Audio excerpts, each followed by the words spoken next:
From the Times and the Sunday Times, this is The Story. I'm Manveen Rana.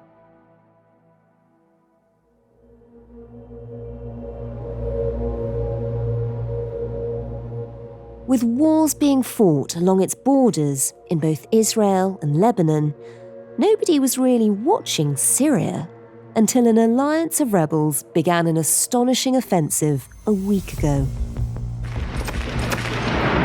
These fighters have reignited Syria's civil war. A loose coalition of jihadist and secular rebels whose lightning advance poses the biggest challenge to President Assad in many years. 8 years ago, in one of the longest, fiercest and most decisive battles of the Syrian civil war, the rebels had lost control of the city of Aleppo. Now, within a matter of hours, they'd somehow taken it back. Their prize, Aleppo, Syria's second biggest city, retaken by the government in 2016 and now back in opposition hands.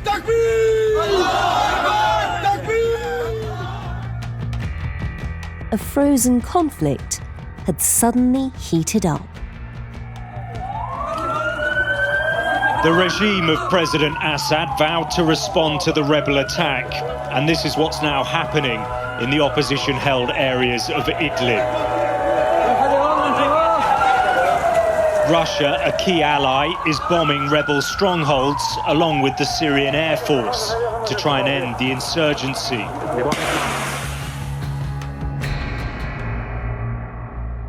Who are the rebel forces sweeping across northern Syria? Could they overthrow the Assad regime? And what does it mean for the already fragile Middle East?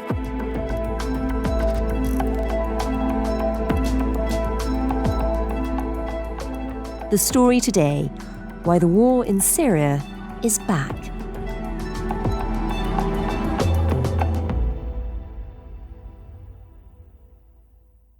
Mark, would you mind just starting by reintroducing yourself to our listeners? I'm Mark Urban, and I write for the Sunday Times, and I, for many years, covered conflicts through the Middle East and elsewhere for the BBC. I was the Jerusalem correspondent for a while as well. Well, Mark, for you and I, this all feels very 10 years ago when we were covering this day in, day out. Just describe how shocked were you over the last couple of days as you suddenly saw the map of Syria changing colour?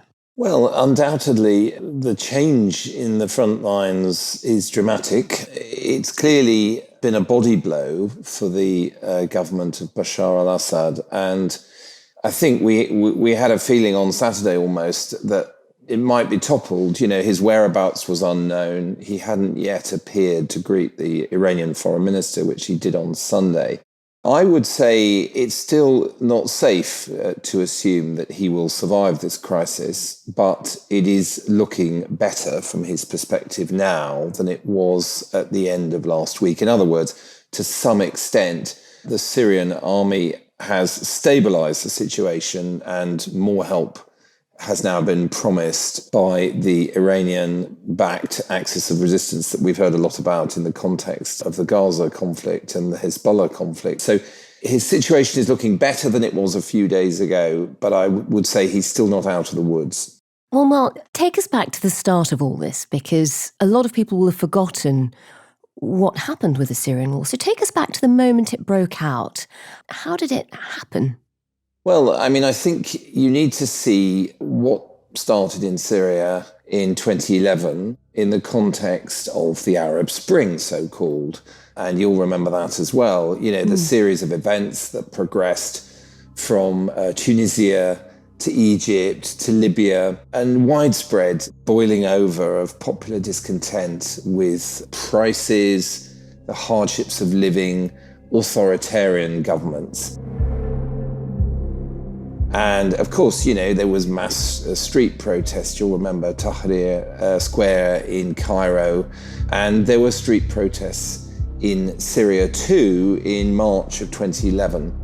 Syria, a country where an uprising began as the Arab Spring was toppling dictators from Egypt to Libya.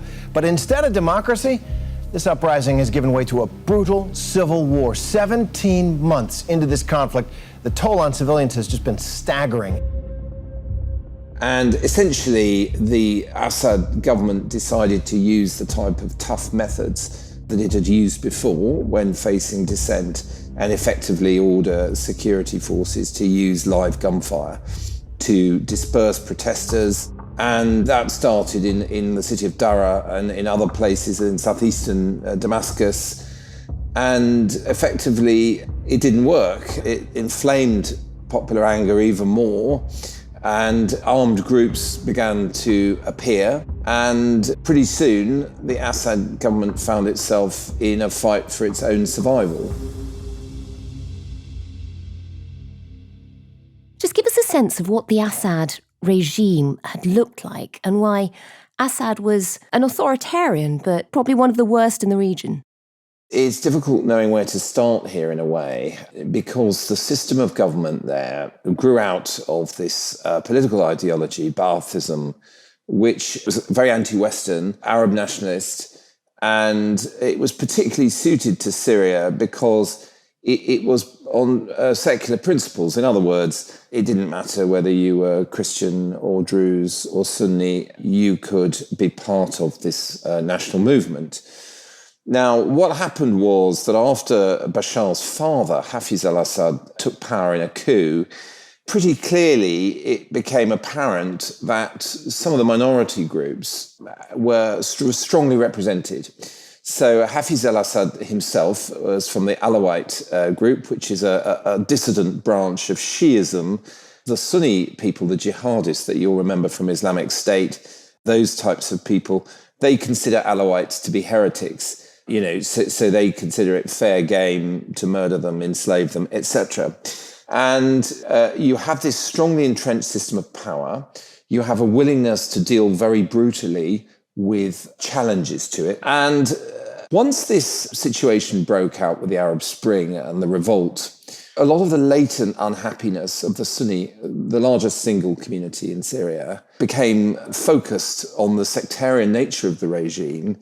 And a lot of it then gravitated towards groups that, we would call jihadist groups that had an idea of religious war and felt that their objective should be to establish a much more holy form of life based on Sharia, Islamic law, and that the Alawites were inherently suspicious because they were a heretic sect. The protesters regarded them as corrupt, brutal, and all those other things. And as the pressure started to build in society and the war became a proper civil war, so we're talking about the 2011, 2012, the sectarian nature of the regime, if you like, was emphasized even more. And that precipitated a whole international crisis where, Obama, the West, all had to decide whether or not to get involved. But I think the story that it tells is of an increasingly beleaguered regime that is prepared to use almost any methods to ensure its survival, and an increasingly fractured Syrian society.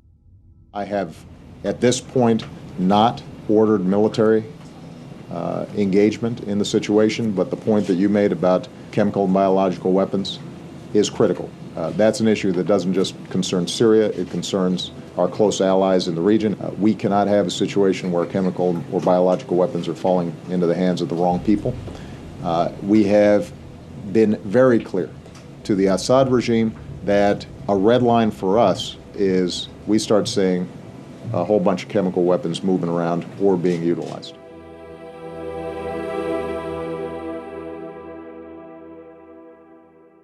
Mark, we should just point out that not all of the opposition to Assad was jihadi. They almost came later. There was a lot of rebels who were fighting for democracy, and also against a regime that, as you mentioned, that chemical weapons were often willing to kill many Syrians in order to prop up their power.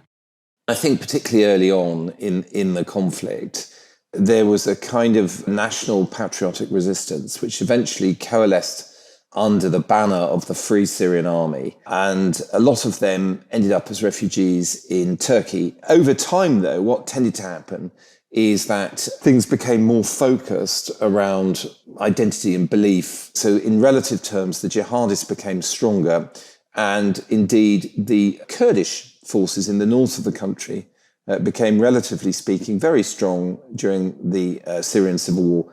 And this was all a feature of outside help as well. But it is now the jihadists who are in the driving seat, if you like, with regards to this recent liberation of territory.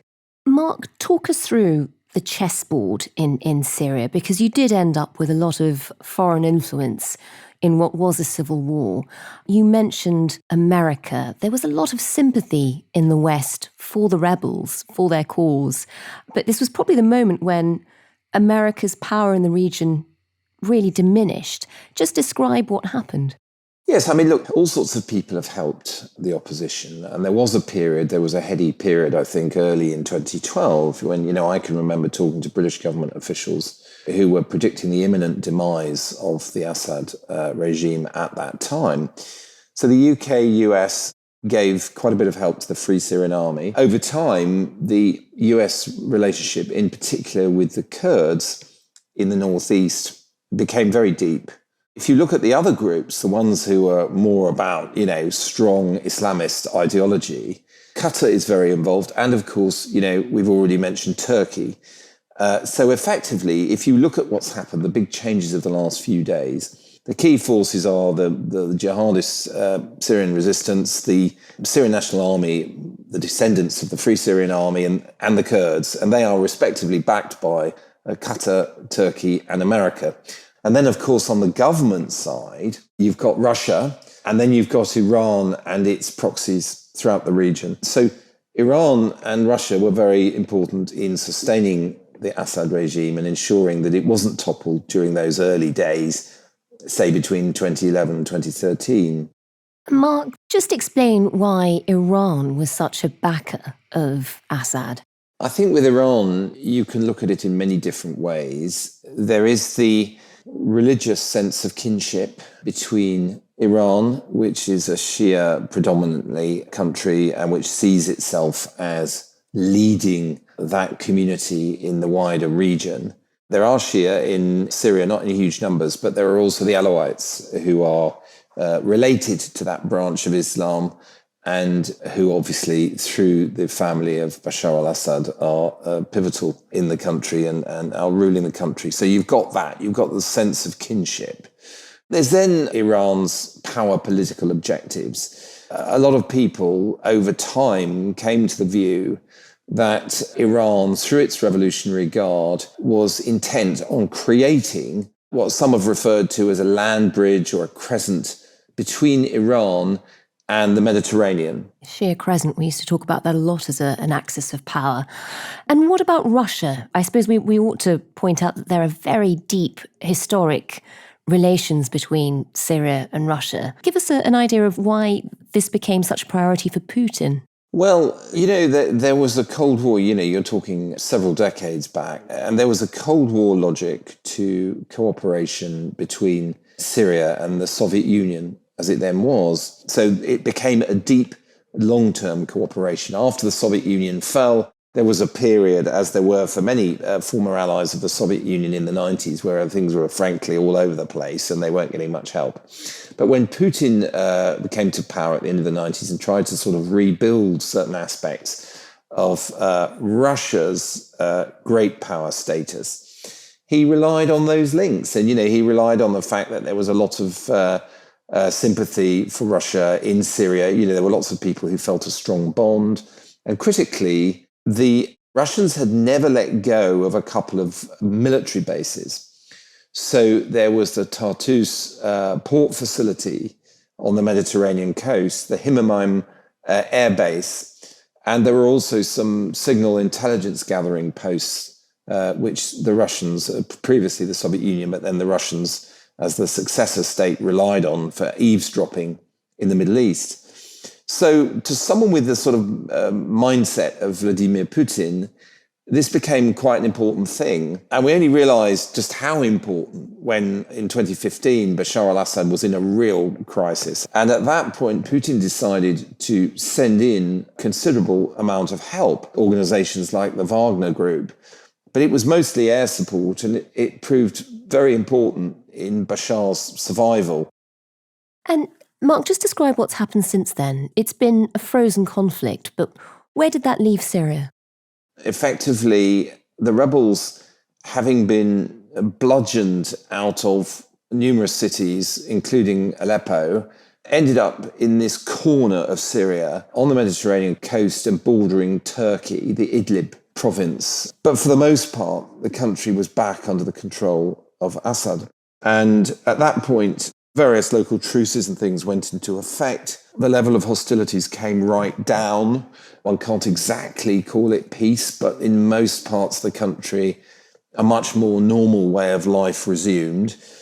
And little by little, the countries in the region that had isolated Syria at the time, I mean, leaving aside Iran, but the other countries, started over the past 2-3 years to receive Syria back into the fold. So once again, Bashar al-Assad would appear for Arab summits and this kind of thing. And for a lot of countries like Saudi Arabia, Jordan, there was just an acceptance that it was effectively over and that they would have to do business with him.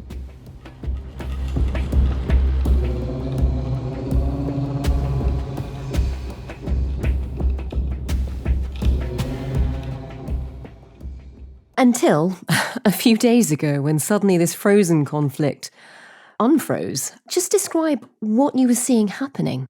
Well, the relative calm was broken by an offensive by the Syrian National Army and the HTS, which is the jihadist group. Those were the ones that really launched this. And I think one can say there were three triggers in this. The leading actor in this, in launching this, is undoubtedly Turkey. Turkey saw a chance to create a larger rebel-controlled enclave in the north of Syria. It's been the long-standing objective of President Erdogan both to encourage, as it were, by fair means and foul, Syrian refugees to leave Turkey, to go back to Syria. So he wants to do that. He wants to have, if you like, a more powerful and self-sustaining enclave. So ideally with Aleppo, a powerful commercial city and a trade hub at its centre, and create this sort of proxy zone in Syria. Of course, he also wants to take on the Kurds, who in internal Turkish terms, with the PKK Kurdish group, have been a thorn in his side for many years. Erdogan wanted to move against them in a substantial way. And feeding into that temptation that he had to do that, or desire he had to do that, was an understanding that the American troops in the Kurdish parts of Syria, in which the PKK has its bases, that these American troops are about to be withdrawn by President Trump. The last factor in the timing, and then we'll spin all these together, is the Israeli war on Hezbollah, and the fact that the Israelis had caused quite severe losses to Hezbollah, had in many respects broken its power, meant that President Assad could not just immediately call on Hezbollah to stabilize the situation if rebels moved at Turkish behest in the north of the country. Possibly it succeeded beyond his expectations. We don't know whether he ever thought that these Syrian militias would walk their way into Aleppo. But I guess that's why it started. And for that reason, the Iranian foreign minister turned up in Turkey yesterday because they reckon that's how to stop it as well.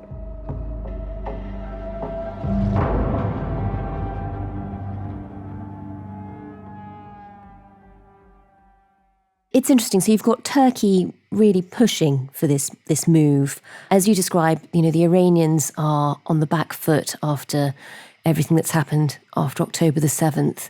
And the Russians, too, are distracted and have another war to fight. Yeah, that's another factor. You make a good point. Yeah, I understand they've even, over the past couple of years, they've been taking fighters from Syria to the Ukrainian front line because they need more bodies there. So it's a tough time for them to be splitting their attention. Absolutely. And that's, we've seen since Saturday, the dramatic events, Friday, Saturday, we've seen Russian jets bombing Idlib and parts of Aleppo province. which is a sort of way of showing power and a form of reprisal for what's happened. On the ground, rescue workers from the White Helmets are responding to another airstrike. They're looking for survivors. There are many casualties here. The Syrian conflict has reignited with a vengeance, and it is civilians who are once again in the firing line. But that's sort of the limit of what Russia can do right now because, as you say, of the strength of commitment they've had to make to the Ukraine war.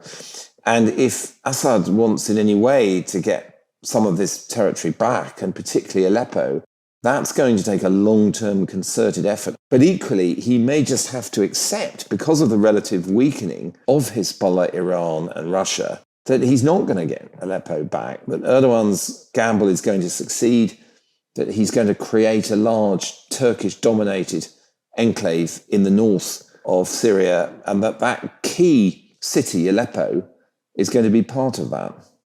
And as you say, they've taken Aleppo. They might be able to hold it. How much further do you think the rebels might go? Is this the end of the push? Well, that's a fascinating question because we haven't talked about Abu Muhammad al-Julani, who is the head of HTS, that dominant rebel group, the jihadist one.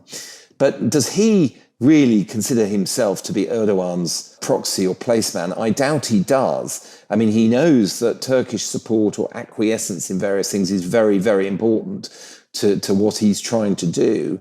But I'm sure he doesn't consider himself to be, a Turkish puppet. So the question is, to what extent do those groups now, having tasted this terrific success, try to overthrow Assad and take the country as a whole? Now, at the time we're recording this, the Syrian army has to some extent stabilized the situation. And it doesn't seem that a sort of drive into Damascus and the Assad heartlands on the coast is about to happen. There was a lot of sympathy in the West for the rebels when all of this started and through a lot of the Syrian civil war. A lot of people have been left not quite sure how they should respond to the latest episode, partly because there's a lot of uncertainty about the main group who have pushed into Aleppo, HTS. Just tell us a bit about them. Yeah, Hayat al-Tahrir al-Sham, I think it is, or Hayat Tahrir al-Sham is what HTS stands for. Well, this comes back to this question of the origins of the group, which was this Nusra Front, Jabhat al-Nusra, as it was called in Arabic, which was an offshoot of Al-Qaeda. There's no getting away from that. This guy, Jolani, he formed this new group in 2016. In essence, he tried to sort of create a new political movement for Salafism or that strain of Islamic resistance, and tried to distance himself to some extent from Al-Qaeda and the sort of head office over in Pakistan. And I think it sort of did and it didn't work. To some extent, people see him as less of an extremist, but the fact remains that he has a $10 million US bounty on his head. And the HTS was in its turn prescribed as a terrorist organization by the US and the EU, etc. So this isn't a kind of goodies and baddies situation. I think for most governments in Western Europe, there isn't a clear sense, yes, we'd like to see these guys win and overthrow Assad, because if, for example, there was large-scale revenge taken against Alawites and Christians and other groups, that could be disastrous in terms of suffering, refugees. You can imagine the scenario if HTS got its hands on stocks of nerve agent. That could also be disastrous in security terms in the view of many European countries. So there is this sense that almost everyone would prefer things to just stay as they are. We should say with HTS, not only did they distance themselves from Al-Qaeda, they fought ISIS back in those days. They have been making statements, public statements in the last few days to try and reassure people in Aleppo that they will respect minority rights. Do you think that's convincing? I've seen videos of Christians, for example, in Aleppo saying everything's fine, we're not being mistreated, that kind of thing. Look, the trouble is in a place like that, there are always going to be people who want revenge. And, if an armed group takes over and they recognise someone is the former head of police in a certain area who took action against their family, and, we've been talking about the brutal nature of the Assad regime, it's quite likely that people will seek revenge. So it's very hard to speak with confidence about the degree of security or insecurity that people from minority groups will face in areas that HTS takes over. As you say, they've tried to present themselves as reformed and different, but nevertheless, they still, as a fundamental principle, embrace the idea that Sharia, Islamic law, should be the basis on which, their society is organised. This comes at a time when there's already war raging in the Middle East. It's such a tinderbox. How much do you think this latest episode, the actions in Syria over the last week or so, how much will they change the dynamics in the region?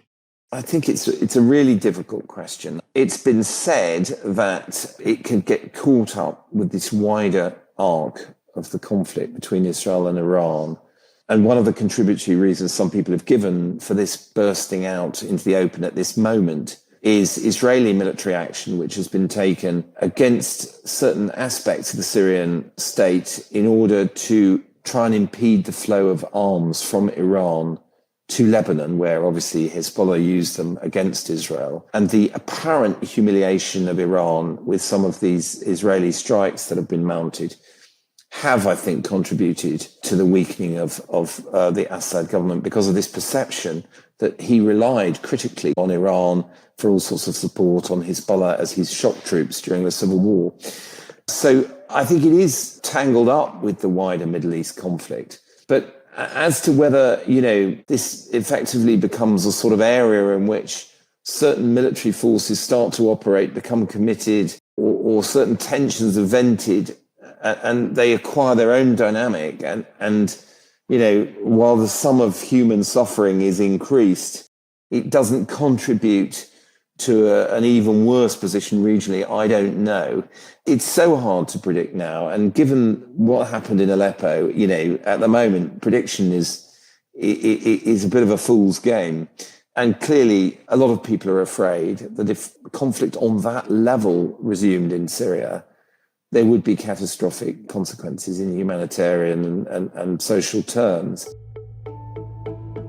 But one just has to hope that it doesn't go to that, and that all these vested interests who are manipulating the different militias and players try now to contain it and to get back some kind of stability.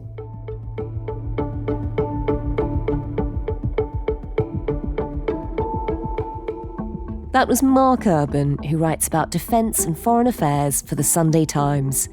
You can follow all the latest from Syria at thetimes.com, and there'll be regular updates on Times Radio. This episode was produced by Edith Rousselot. The executive producer was Fiona Leach. Sound design and theme tune were by Mal Assetto. If you'd like to get in touch with us about anything in this or any other episode, or any stories you'd like us to cover in the future, then do drop us a line to thestory@thetimes.com. And if you can, please do leave us a review wherever you get your podcasts. We do read them all. Thanks for listening. See you tomorrow.